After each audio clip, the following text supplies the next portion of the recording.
Michael Jordan is not only the best basketball player, but he's the most exciting basketball player to ever play. Tatum fires away, pumps it in, 51 for Jason Tatum. The Big Three NBA podcast is powered by PrizePicks, the exclusive daily fantasy partner of the CLNS Media Network.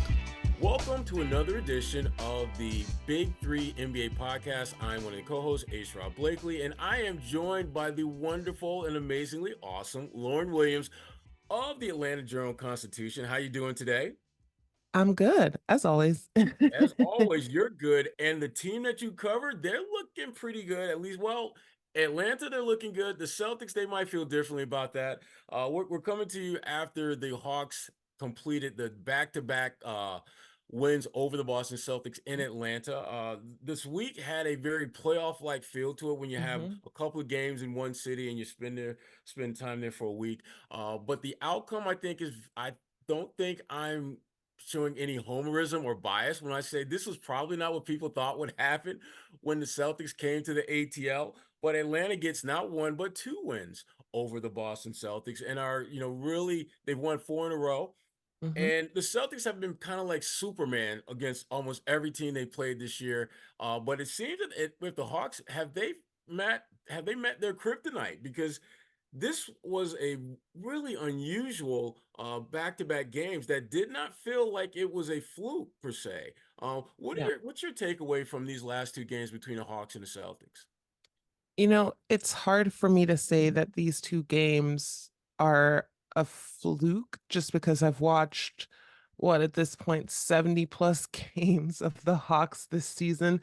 I think the Hawks are a team that knows how to play up to their opponents. And, a little bit prior, I would say, to, Wednesday night's win over the Trailblazers and Saturday's win over the Hornets, they always seem to struggle to play to the opponents. They struggled with beating opponents that they were expected to beat. They struggled in Utah against the Jazz, who are one of the worst teams in the West. They gave up a double-digit lead to the Spurs on MLK Day and managed to kind of pull that game out.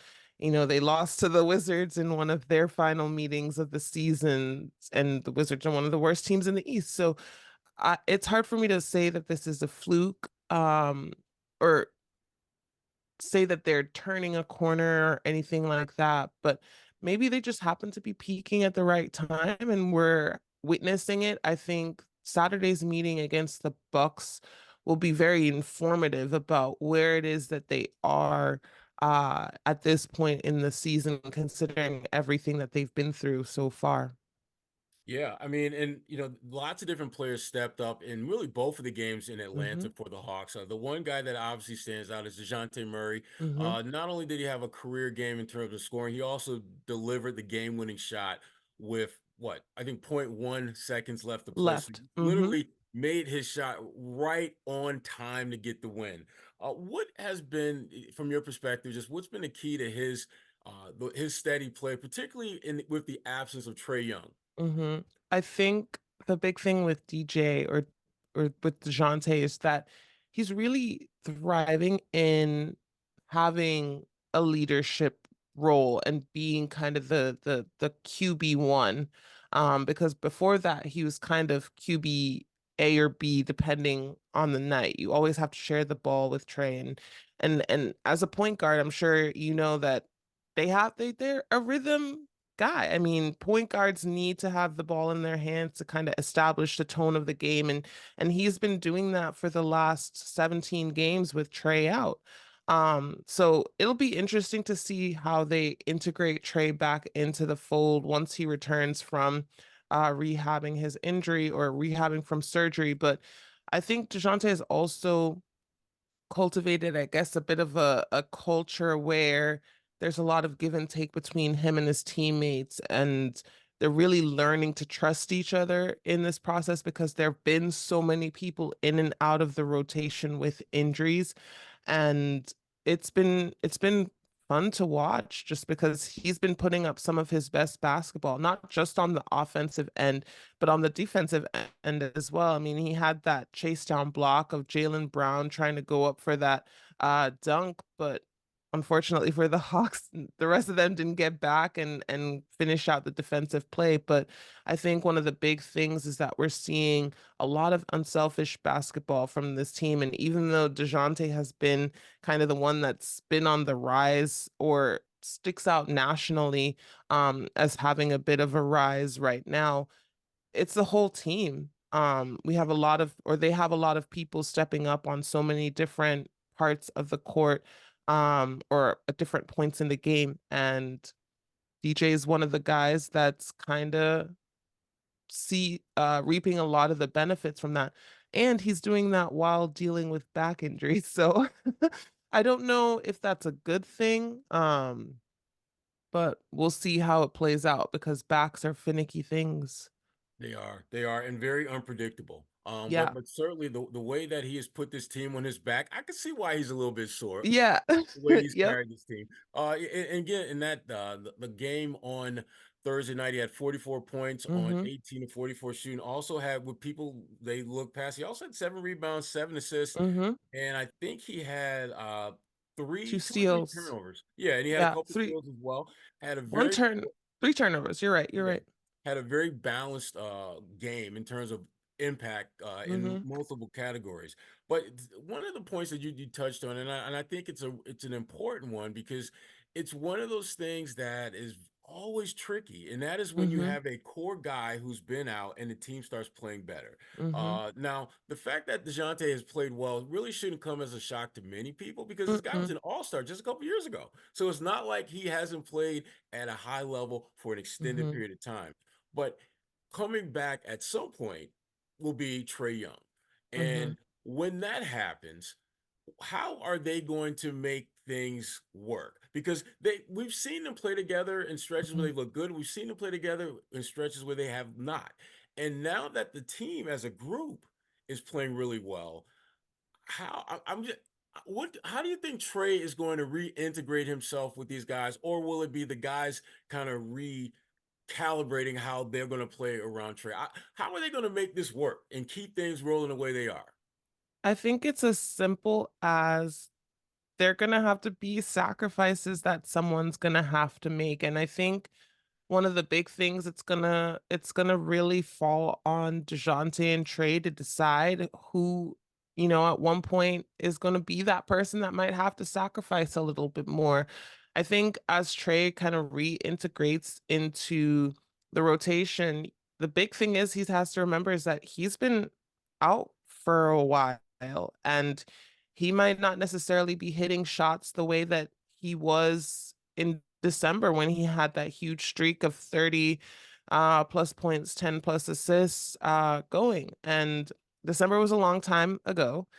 He's kind of I don't want to say struggling, but he was a little inefficient Mhm. leading up to the All-Star break and then in that one game coming out of the All-Star break against the Raptors, he was inefficient then too. And so right now, I think the sacrifice is going to have to come on his part, and he's going to have to realize that right now, he might have to be QB B.5 or whatever you want to call it, and let Murray continue to kind of cook a little bit. And when it's his time, I think the game will dictate that. So I think a big thing that Quinn Snyder is really going to have to do is really manage these sort of personalities of these two guys who want to be leaders and want to take on that role of being the guy. And he's really going to have to sort of monitor that and just kind of make sure that you know they're both playing within the flow of the game. That's a big thing that he tends to point out is that, guys are playing within the flow of the game and he doesn't like to necessarily manage shot selection or anything like that, but a big thing he's going to have to do is manage personalities. Football season may be over, but the action on the floor is heating up. Whether it's a tournament season or the fight for a playoff home court, there's no shortage of high-stakes basketball moments this time of year. Get in on the excitement with PrizePicks, America's #1 fantasy sports app, where you can turn your hoops knowledge into serious cash. Testing my skills on PrizePicks this season is the most exciting way to play daily fantasy sports. If you have the skills, you can turn $10 into $1,000 with just a few taps. PrizePicks is really simple to play, and I can make my picks and submit my entry in less than 60 seconds. Download the app today and use code CLNS for a first deposit match up to $100. Use the code CLNS for the first deposit match up to $100. Pick more, pick less. It's that easy. I want to go back a little bit to just that really the games in Atlanta and specifically, talk a little bit about what Atlanta was able to do so successfully that a lot of teams don't. When you think back to those two games, what were one or two things that jumped out to you that Atlanta was doing that maybe most teams struggle with against the Celtics or don't do as well a job against the Celtics? What are one or two things that kind of jumped out to you in those two games? I think the big thing that really jumped out to me is how they attacked the glass. After the game on Thursday night, Quinn Snyder kind of pointed out that the Celtics out rebounded them in that first game. And so coming into that night's game, they said that attacking the offensive glass was kind of a point of emphasis for them. And when you have a guy like Clint Capella who it seemed he really took his matchup against Kristaps Porzingis very personally and wasn't trying to yield any bit of ground to him whenever these two guys were battling it out for a rebound. But there are moments that Capella was fighting through two or three guys to grab an offensive board, and he was getting that. I think the other thing is that this team, they were really focused on out muscling them at every point for 48 minutes. In that first game on Monday, I think, we saw that first half that the Celtics were kind of the team that was a little bit more physical, and that's how they were able to build a 30-point lead. But as soon as the Hawks started to match that energy, and particularly when referees allowed them to sort of play through that contact, things kind of turned around, and I think the Celtics weren't quite ready for a team to sort of match that physicality and them not get the calls that they're used to. So I think one of the big things that stuck out to me with the Celtics in these two games is that, it doesn't seem that they're quite focused on controlling the things that they can control. And part of that is the officiating.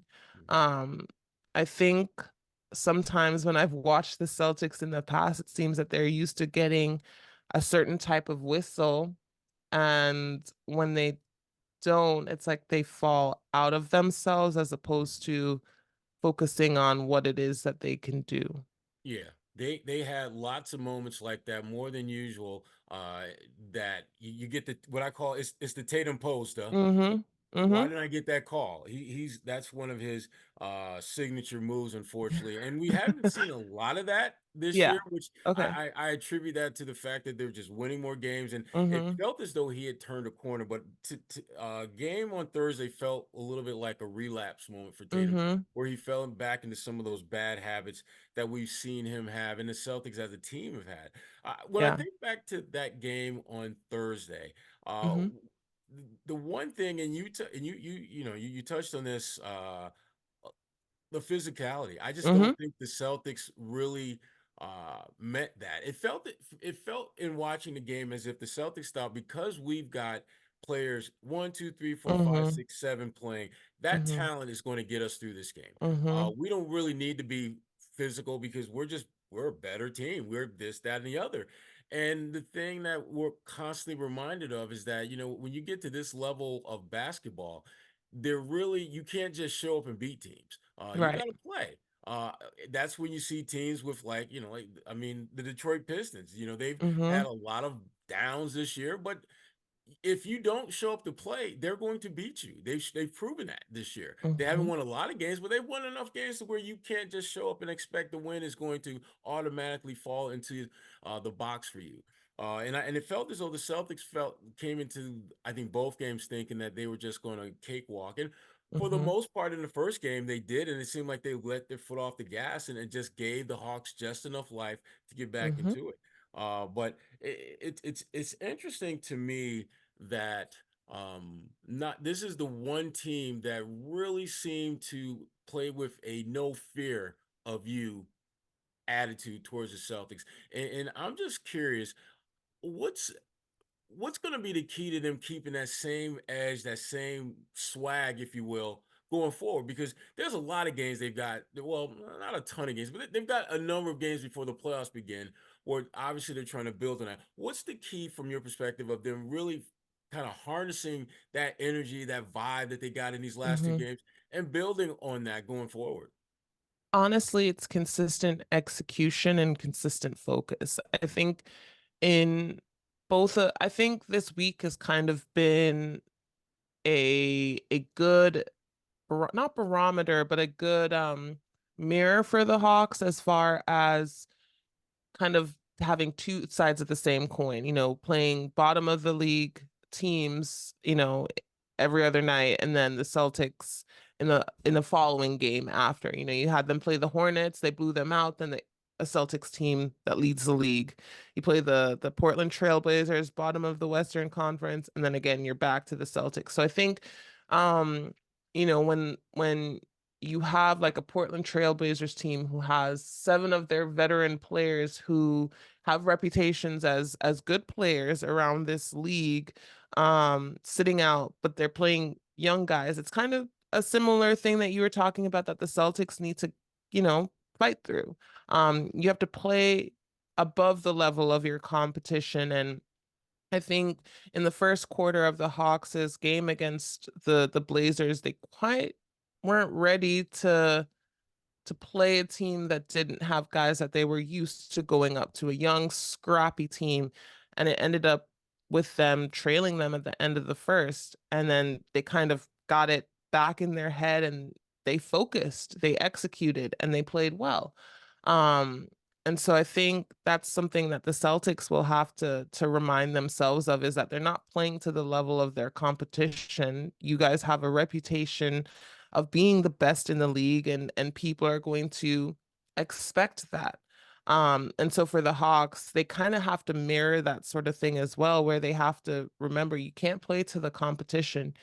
There's a certain level of talent that fans have of the people on this team, and so they have to play accordingly. And I think when we've seen the Hawks fail is when they have a lot of lapses in judgment. And I think that's something that affects a lot of people. I mean, we're all human, right? But um when you're playing, I think the thing is that the fact that they're still playing for something, they haven't locked up anything, so to speak. I mean, yeah, they're locked into the 10th seed, but I don't think anybody's really aiming to just be locked into the 10th seed. So they're still technically playing for something, especially as you mentioned, they have what, 8 or 9 games left, and they're still trying to get to that 7, 8 spot, so they don't have to play, potentially play 2 playing games to get into the playoffs. So they're still playing for something, and I think that's what's going to help them keep that edge down the stretch. DeJounte Murray said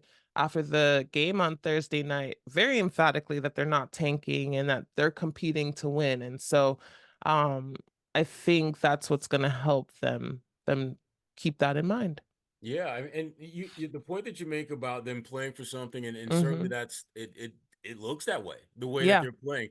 But the one thing you did mention, and I think it's really important to kind of just dig a little bit deeper into this, they have the potential to move out Hmm. of that 10th spot, just depending on how they finish the regular season, obviously how Yep. some other teams ahead of them do as well. But regardless of where they finish, I don't know if it's mathematically locked in, but Hmm. more likely than not, they're going to be the lower seed, whoever they Hmm. play. So they're Hmm. at some point they're going to have to, if they're going to advance to the next round, whatever, they're going to have to win on the road.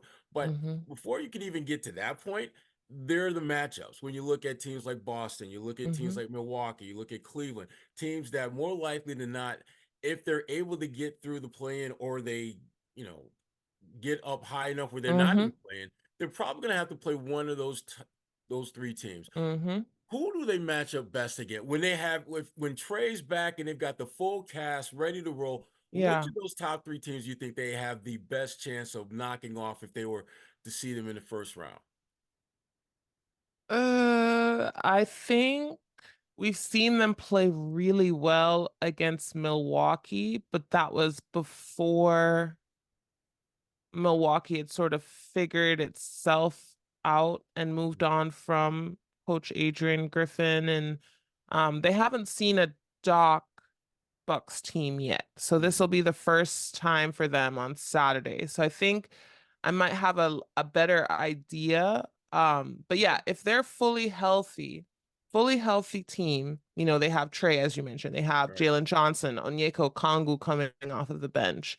Even some of the rookie guys that would be, I mean, they're not going to have Sadiq Bey, who I think Milwaukee is a good matchup for him just because he adds size to the front court and he had been playing defense better toward the end of this season before he tore his ACL, but relatively fully healthy. I think Milwaukee would probably be a better matchup for them because we've seen what Clint is like against Giannis and Brooke Lopez, and we've seen what Jalen Johnson can do against that front court as well, because I think he and Clint kind of complement each other really well, and he also complements Onyeka Okongwu. I think the X factor really, I think a lot of people look at Trey, and obviously he helps to power the offense, but I think really the X factor for this team right now is Jalen Johnson, just because Mm-hmm. of he's a Swiss Army knife. He Mm-hmm. really is.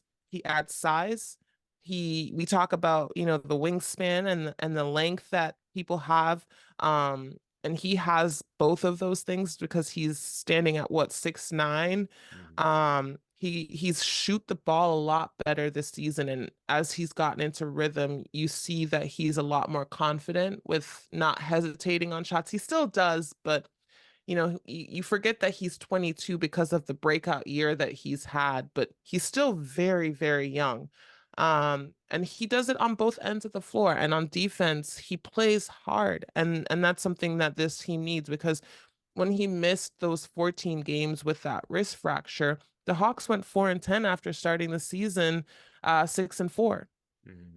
So I think, yes, Trey is a big part of what helps run this offense, because you cannot replace his passing ability and his ability to shred defenses with his speed.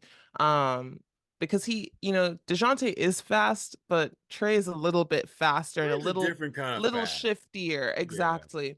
But with Jalen out, it's a whole different, because he really affects how that defense runs. And it's been really fascinating to watch how Quinn Snyder and his staff has kind of helped keep that defense afloat without Jalen Johnson. I mean, they've put DeAndre Hunter back in the starting lineup, and he was coming off of the bench and was thriving in that role. And then they also have Vit Krejci stepping up, a guy who's on a two-way contract who they didn't even guarantee at the end of last season, but brought back to start, and he's been playing hard. So imagine what Vit has been able to kind of accomplish in the starting lineup, putting it on the bench or having him come off of the bench when Jalen comes back. I mean, I think that matchup just works for them a little bit better. But I do think, as we've seen, they can compete against the Celtics just as well. So I think either of those two matchups, they might make it exciting, but I still think either the Celtics or the Bucks will have the edge. There's just something about a series. They're just not quite, I don't know, ready yet, but they're Right. getting there. They are. I mean, and I think here's the thing about playoff series, and often we get caught up in the actual outcome. Like if a team wins a series in 5 games, we think, oh, that was a pretty easy series. But then you start Mm-hmm. breaking it down. A lot of those games came down to like maybe 2 or 3 possessions in the Mm-hmm. final minute. I suspect that Atlanta, if they were to see the Celtics in the first round, that it would be a series. And Yeah. it may not show itself in terms of going 7 games, Mm-hmm. but if it went 5 or 6, there would probably Wouldn't be be one or two. surprised. Yeah, Yeah. there'd be 1 or 2 games that could have gone either way that maybe go Mm-hmm. the Celtics way because they've got that experience advantage. But Yeah. Atlanta has certainly shown itself to be a team that they're not just going to lay down and let you Mm-mm. walk over them. And I think that's for the Celtics, that's a very humbling lesson. Mm-hmm. And I am going to try to speak it into existence that we'll be in Atlanta for the first round of the playoffs. I know the Celtics are going to be in the playoffs, and the Hawks, I'm Yeah. pretty confident they're going to be, at worst, they're Mm-hmm. going to be that 10th seed. But I do think that they've got the potential to move up a spot or two, Mm-hmm. at least, and I better think if position they, themselves. yeah, I was gonna say, I think if they can handle business a little bit on Saturday. They face the Bulls, who have the ninth seed right now, on Monday, and they're one game back from them. Um, I think that can really help their chances of, obviously, um, you know, getting a good rhythm in the play-in. I think uh someone mentioned that the Hawks are undefeated in the play-in tournament since Mhm. its existence. And so, I mean, they have that reputation and a lot of people didn't have them beating Miami last season, myself included, Right. coming out of the play-in, but they handled business. So I think that, whether they face Miami or Philly, um, if they were able to get out of that 9-10 game, I do think that they could at least handle Philly, because we've seen what Trae Young is like against the 76ers in a series, and they only have to worry about one game. Right. So yeah, it'll be interesting for sure. Yeah, I'm looking forward to it. Looking forward to it. And for those looking forward to reading more of Lauren's content at the Atlanta Journal-Constitution, what are some of the best places, what's your Twitter and all that other fun stuff where people can check out your work? Absolutely. My Twitter is Williams Lauren L, just because I have a very common name, a blessing and a curse. There's a million of you out there. That's the good news. Yes. Yes. So Williams Lauren L. And then you can also find my work on the ajc.com. Awesome. Awesome. Lauren Williams, thank you so much for your time. And hopefully, I'll be seeing you sometime next month in the playoffs. We'll see. We'll certainly see. All right, Lauren, thanks a lot for your time. Appreciate it. All right. Thank you, Sherrod.